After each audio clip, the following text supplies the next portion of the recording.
On Christmas Eve, I invited my 3 children over for dinner. I waited until the food went cold. No one came. Then I saw the family group chat. They were mocking me, "Old man's unbearable. Nobody wants to spend Christmas with him." My heart turned colder than that Christmas night.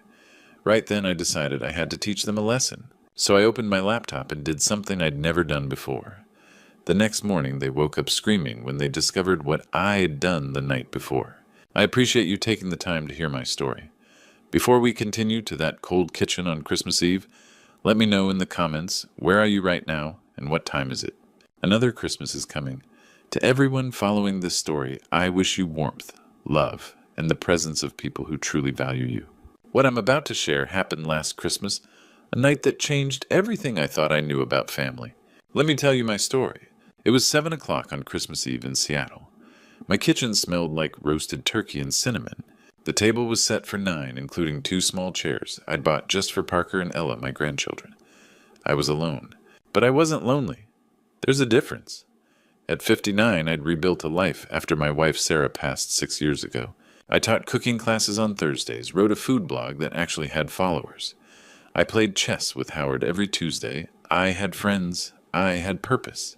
I wasn't some desperate old man waiting by the window for children who never came. Tonight was supposed to be different, though. 2 weeks ago, I'd invited everyone to dinner. My 3 children, Warren, 34, with his wife Stella, and their 2 kids, Bryce, 31, Blair, 27, the family, together, like we used to be. Their responses in our group chat had been brief. Warren wrote, "Maybe." Bryce sent a thumbs-up emoji. Blair didn't even open the message for 3 days.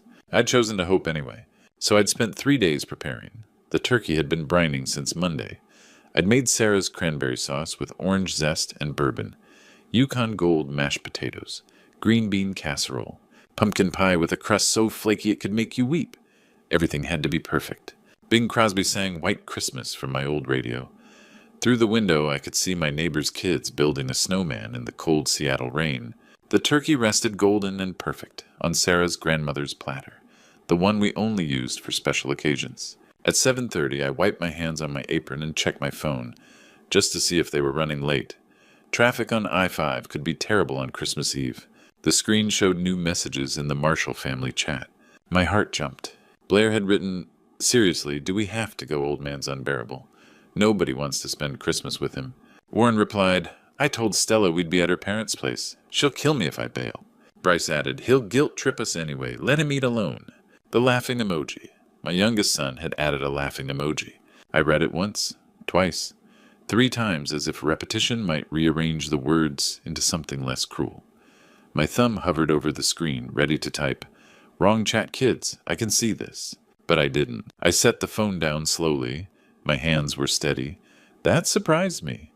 When Sarah died, I'd collapsed in that hospital hallway, unable to breathe. This felt different, colder, cleaner, like a blade sliding between ribs, so sharp you don't feel it at first. I looked at the dining room. 9 place settings, candles waiting to be lit.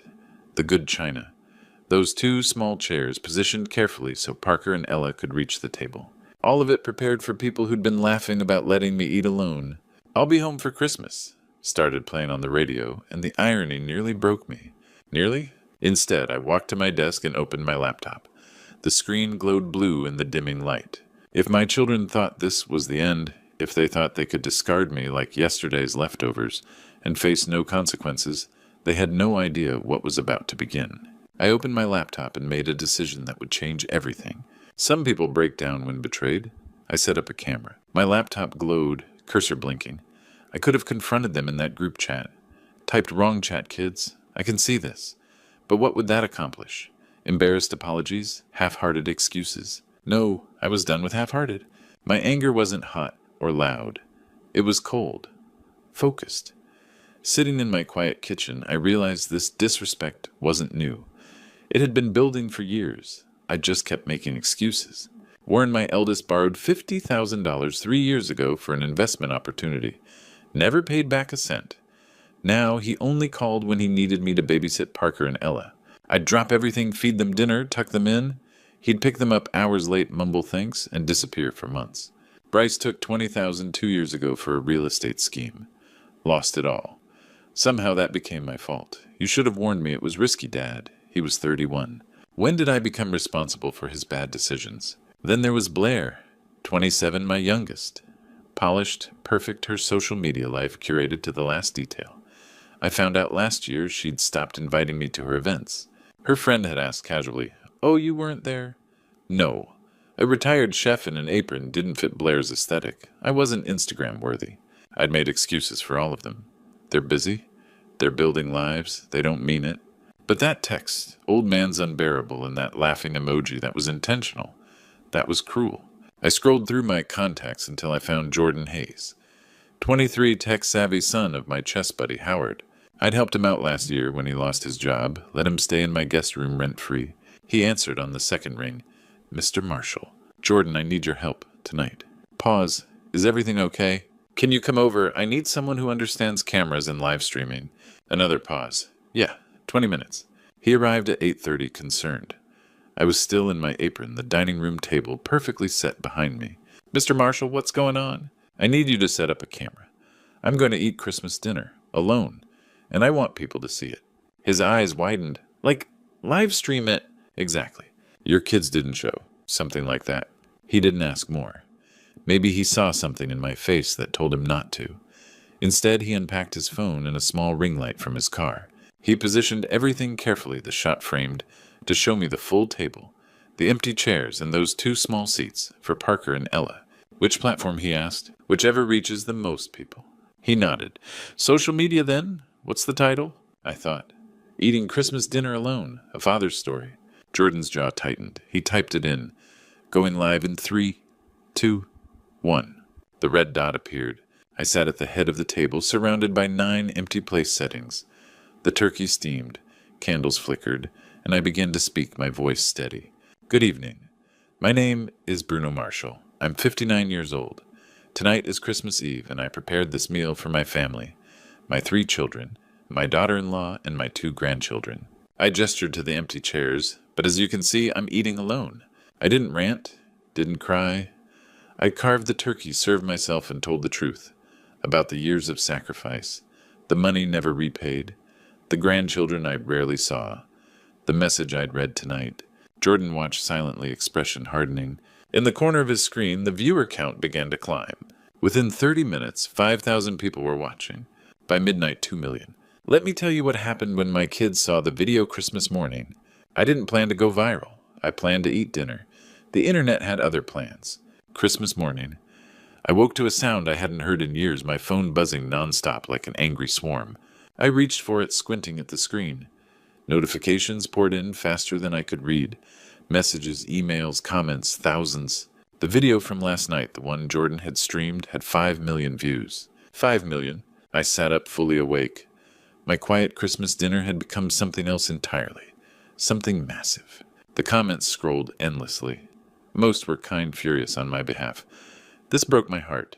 Those kids should be ashamed. Calling my mom right now? Others tagged news outlets, and they'd responded. Headlines already filled my feed.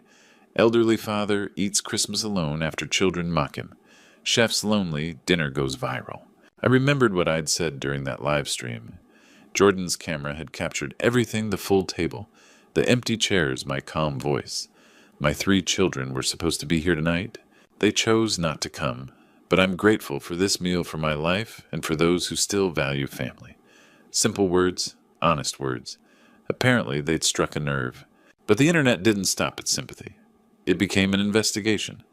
Someone recognized my last name, found Warren's LinkedIn. From there, Bryce's real estate site, Blair's social media. Screenshots spread like wildfire. These are the ungrateful children. Imagine treating your father like this. Then I saw a screenshot of our family group chat. The text from Christmas Eve. "Old man's unbearable. Nobody wants to spend Christmas with him." That laughing emoji. Public now. Jordan. He must have shared it. Accidentally, I was sure he'd say. But there it was, proof this wasn't fiction. It was cruelty documented. My phone rang. "Howard." "Bruno, have you seen?" "I've seen it. Meet us at Fletcher's Coffee in an hour. You shouldn't be alone." At 10, I walked into Fletcher's. Howard was there with Norman and Beatrice. They stood when I entered. "Bruno," Beatrice hugged me tightly, "everyone's seen it." We sat. Norman slid a coffee toward me. You did the right thing, he said, showing people what was happening. I didn't plan to, I admitted. I just wanted someone to witness it, to see I wasn't crazy for feeling hurt. 5 million people witnessed it, Howard said, and they're all on your side. Your kids, though, Beatrice sighed. Their phones must be exploding. People are furious. I should have felt guilty. I didn't. I felt something cold in quiet justice. They deserve it, Norman said. They mocked you publicly. Now the public's responding. We talked for an hour. They told me about comments they'd read, stories of others who'd reconnected with parents after watching. As we stood to leave, my phone rang again. Unknown number. I almost ignored it, but answered. Mr. Marshall, this is Malcolm Sterling, attorney here in Seattle. I'm not suing anyone, I said. That's not why I'm calling, he replied evenly. I've been following your story. We need to discuss your estate, protecting your assets. Protecting them from what? From people who might suddenly want to reconcile. People named Warren Bryce and Blair Marshall. A cold understanding settled over me. I see. I can meet today or the day after Christmas, he said. Sooner is better. Let me call you back, I said. I need to think. Of course. My number's on your screen. I hung up and watched families hurry past with their gifts, children holding parents' hands. Everything I'd wanted that morning. Then my phone rang again and again. Warren, Bryce, Blair. Back to back, their names flashing like accusations. My children had finally seen the video. My children finally remembered I existed. But it wasn't love that made them call. Christmas afternoon, 1 o'clock. Warren called first. I let it ring 3 times before answering. Hello. Dad. His voice was tense. You need to take down that video. Right now. It was a live stream, Warren. I can't undo what 5 million people have already seen. 5 million. He made a strangled sound. Do you realize what you've done? People are attacking me online. Stella's parents are furious. My boss called this morning on Christmas. He said the bank can't have employees tied to public scandals. I simply ate dinner, I said calmly. Alone. On Christmas Eve? You made us look like terrible people? Did you? Silence. Then this isn't fair, Dad. You're being vindictive. Vindictive would be posting your messages myself. I didn't. Someone else did. Jordan, he snapped. That kid you let stay with you. He leaked our chat. Did he? I wouldn't know. I was busy eating the dinner I'd cooked for 9 people. Warren hung up. 2 o'clock, Bryce called. What the hell is wrong with you? No greeting. Just rage. Do you know how many clients I've lost today? 4. Everyone thinks I'm some heartless son who abandoned his father on Christmas. You did abandon me on Christmas. That's not. He exhaled sharply. You're destroying my business, Dad. Over what, a petty grudge because we couldn't make dinner? Couldn't or wouldn't. Does it matter? You've made your point. Now fix it.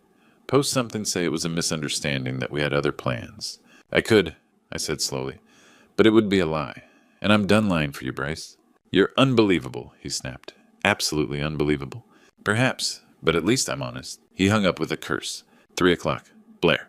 Daddy. Her voice was small, trembling, the one she used when she wanted something. Blair, I'm so sorry. About the text. About everything. It was just a stupid joke. You know I didn't mean it, right? I love you. Blair, you haven't called me Daddy since you were 12. Don't start now because you're scared. I am scared, Daddy. People are sending me horrible messages. I lost 2 brand deals today. My Instagram's full of hate. Please, you have to fix this. Was it a misunderstanding when you didn't invite me to your gallery opening?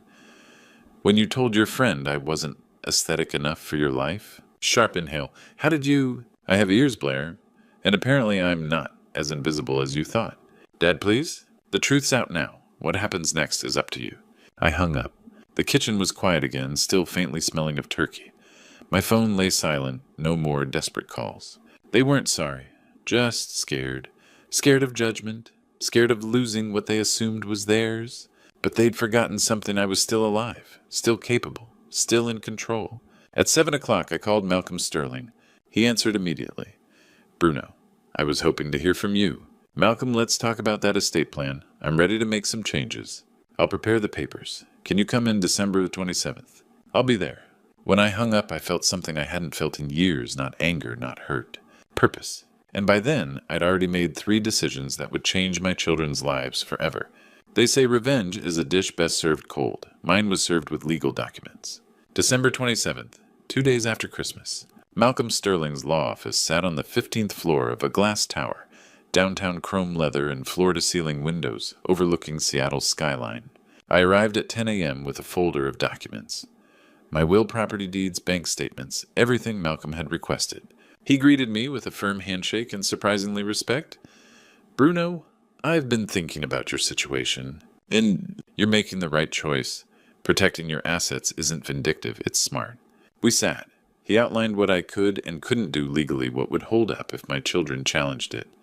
I listened, but my mind was already made up. "I want to make 3 changes," I said. Malcolm pulled out a legal pad. "Go ahead." "First, my will. Warren, Bryce, and Blair get only the legal minimum. The rest goes to charity." "Which charity?" "The Abandoned Parents Foundation. They help estranged parents." He wrote that down, nodding. "Poetic." "Second. Trust funds for my grandchildren, Parker and Ella. 200,000 each, managed independently until they're 25. Their parents can't touch it." "Smart. Protecting the kids from their parents." "Judgment." "They're innocent. I won't punish them for who raised them." Malcolm looked up. "That's generous, given everything. They're 8 and 5. They didn't choose this. Maybe someday they'll remember their grandfather gave them something real security." "Third, I'm selling my house. Too big for me. Too many memories I no longer want." He paused. "You realize this means your children inherit almost nothing. The house proceeds will go mostly to charity. They disinherited themselves when they laughed about me eating alone on Christmas." He nodded slowly. "I'll draft everything today. We'll need witnesses and notarization. Can you sign on the 29th? "I'll be here." My phone rang. Unknown number. I almost ignored it, but Malcolm gestured for me to answer. Could be important. "Hello? Mr. Marshall. This is Caroline Fletcher, producer with Savoring Life, a cooking and lifestyle network. I saw your video. 20 million people have actually. We'd love to discuss a series." "A series," I echoed. "Yes, cooking and storytelling. Family. Real conversations. People connected with your honesty. We think you could help others going through similar things." Malcolm raised an eyebrow, smiling. "I'll need to think about it," I said. "Of course. But Bruno, your story matters." She gave me her contact information. I promised to call within a week. When I hung up, Malcolm chuckled. "A TV show. Apparently. Your children are going to lose their minds." "Good," I said, and I meant it. 2 days later, December 29th, I returned to sign my new will trust documents and the authorization to sell my house. My signature was steady, my conscience clear. That same afternoon, I called Caroline Fletcher back and said yes. Within a week, I'd signed 2 contracts, one with Malcolm protecting my assets and my grandchildren's future, one with Caroline giving me a purpose I hadn't expected. My children were about to learn that losing their inheritance was the least of their problems. Karma doesn't need my help, but watching it work was oddly satisfying. Early January. The consequences arrived faster than I expected, delivered not by my hand, but by fate's sense of justice. The first messenger was my neighbor Barbara Coleman with her usual coffee and impeccable timing. "Bruno," she said on January 3rd, settling into my kitchen chair like she owned it. "Did you hear Warren was let go from the bank?" I paused mid-pour. "Let go." "Fired," she corrected, eyes gleaming. "My friend Linda works in HR. She said his boss couldn't keep him after that scandal. Clients threatened to pull their accounts if he stayed. The board was furious." I nodded silent. Barbara wasn't finished. "Stella's family is livid too. Her mother called Warren an embarrassment to the family name." "Can you imagine?" I could. I didn't say so. 2 days later, January 5th, I ran into Norman at the grocery store. He was loading oranges when he spotted me. "Bruno been meaning to call you." He lowered his voice. "My nephew's in real estate. Says Bryce's business is crashing. Clients don't want to buy houses from that guy who abandoned his father."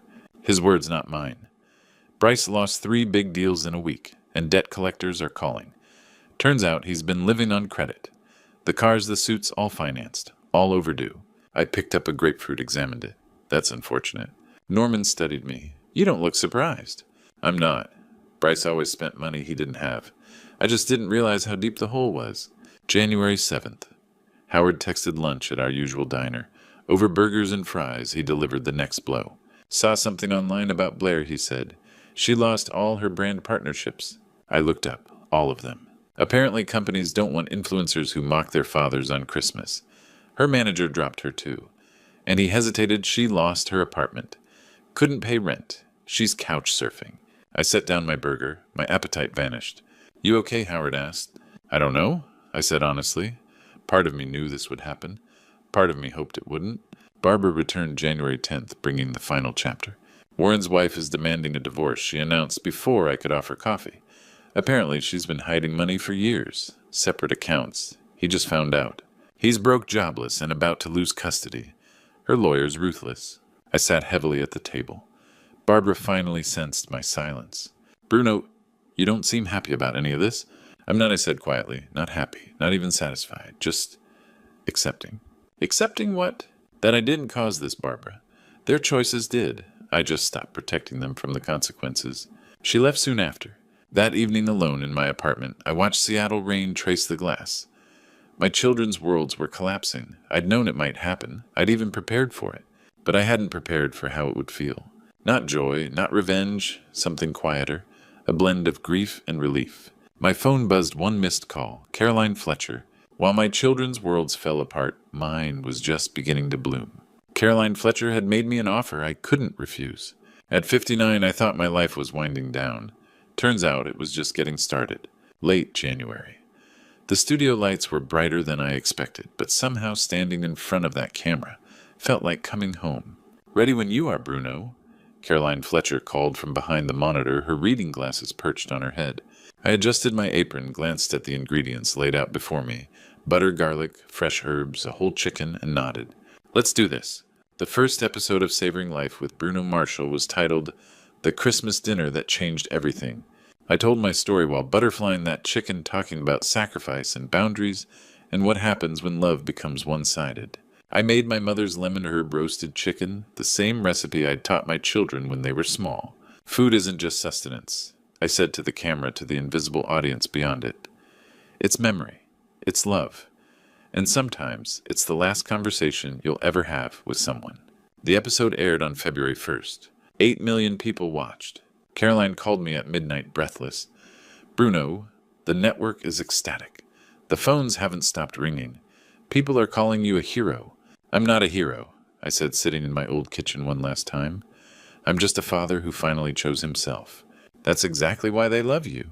Working with Caroline was easy in a way I hadn't expected. She was 55, divorced 3 years, no children of her own.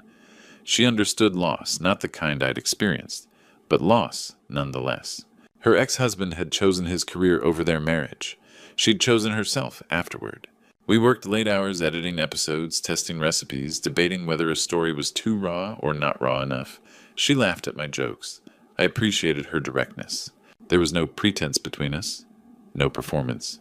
Just two people rebuilding their lives, one frame, one conversation, one meal at a time.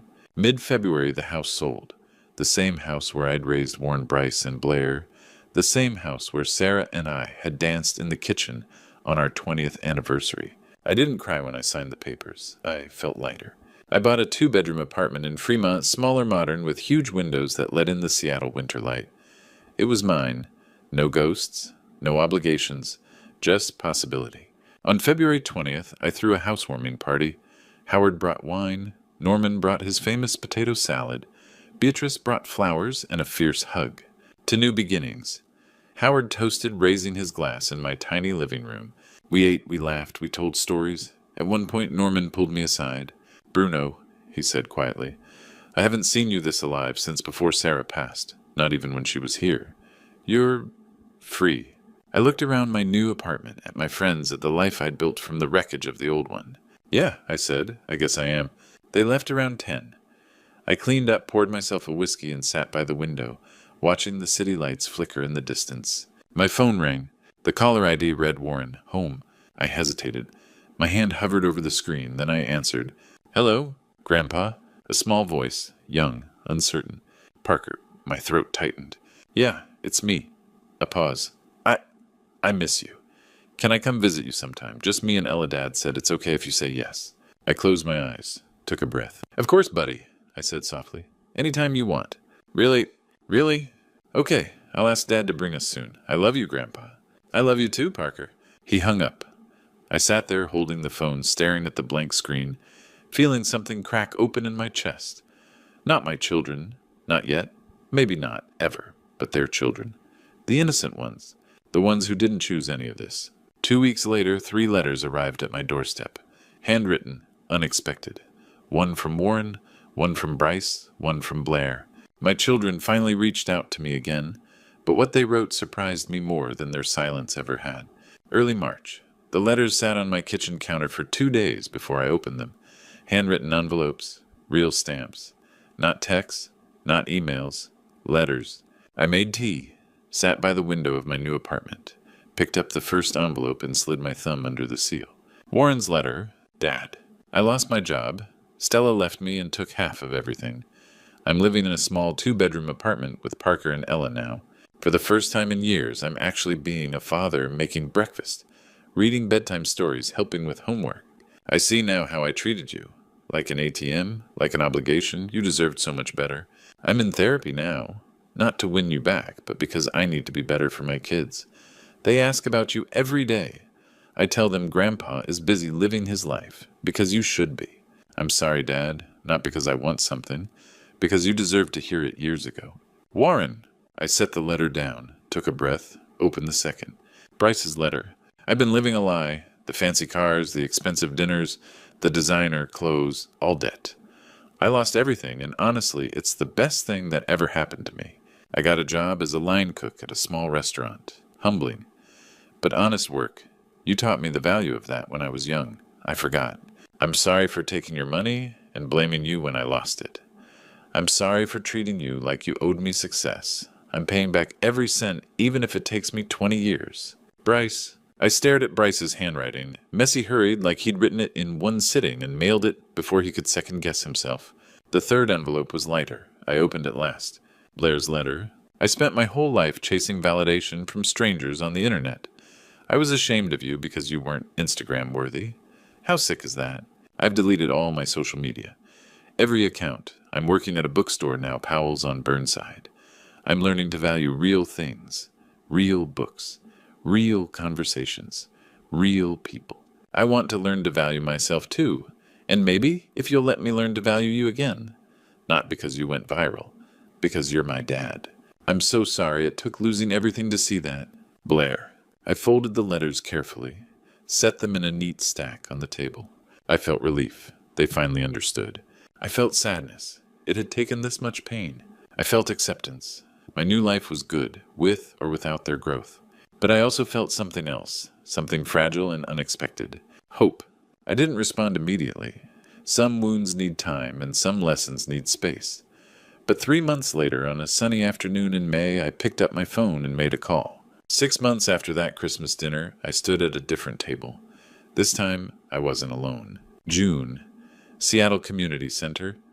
25 students sat around the kitchen watching me butterfly a chicken breast. Caroline stood beside me, camera rolling for our show.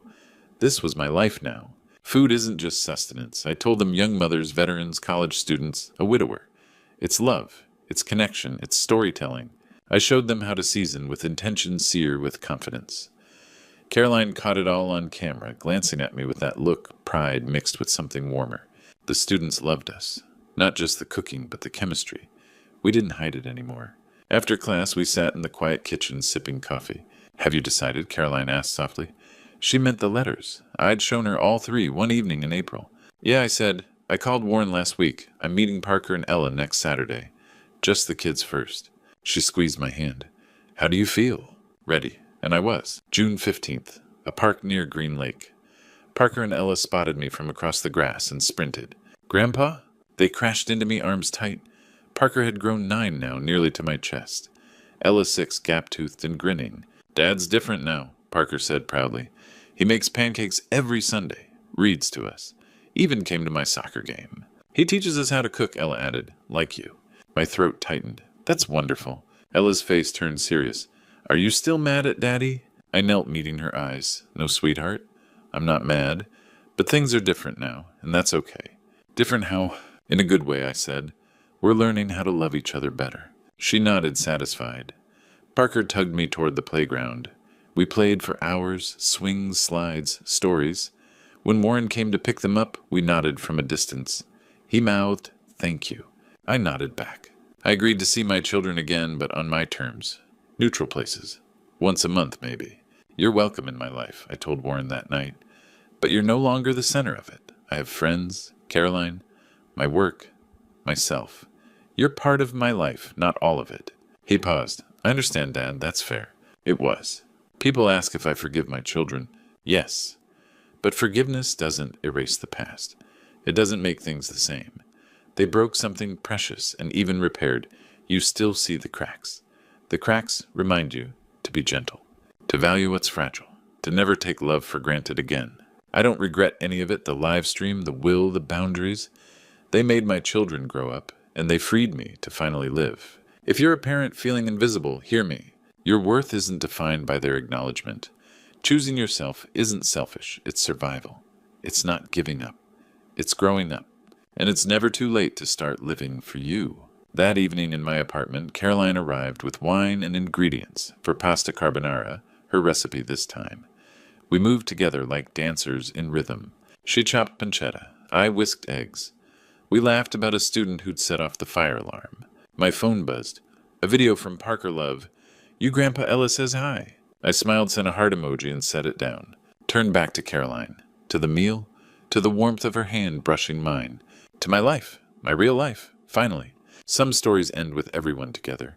Mine ended with me whole, and that was enough. Looking back on this journey, I realize I waited too long. I spent years hoping my children would see my worth when I should have seen it myself. Don't make my mistake. Don't wait for a breaking point to set boundaries. Don't let Christmas dinner alone be the moment you finally choose yourself.